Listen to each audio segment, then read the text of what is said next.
situations. And here is the reason. শুরু হয়েছে অনূর্ধ্ব-19 আন্তর্জাতিক ক্রিকেট ম্যাচ বাংলাদেশ ও আফগানিস্তানের মধ্যকার হাই ভোল্টেজ ম্যাচ। টসে জিতে ব্যাট করার সিদ্ধান্ত নেয় আফগানিস্তানের অনূর্ধ্ব-19 দল। নির্ধারিত ওভারে তারা সংগ্রহ করে 283 রান, হারায় 7টি উইকেট। আফগানিস্তানের ইনিংসে দুর্দান্ত ব্যাটিং করেন জেড আবরার। 112 বলে 96 রানের ঝলমলে ইনিংস খেলেন তিনি। এছাড়া মিডল অর্ডারের গুরুত্বপূর্ণ অবদান রাখেন রিদওয়ান বেগ, যিনি করেন 62 রান।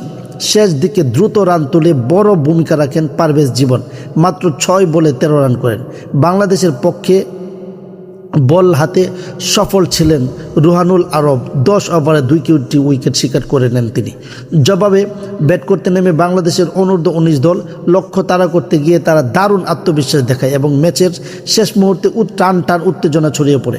48 ওভার 4 বলে 7 উইকেট হারিয়ে 283 রান স্পর্শ করে বাংলাদেশ।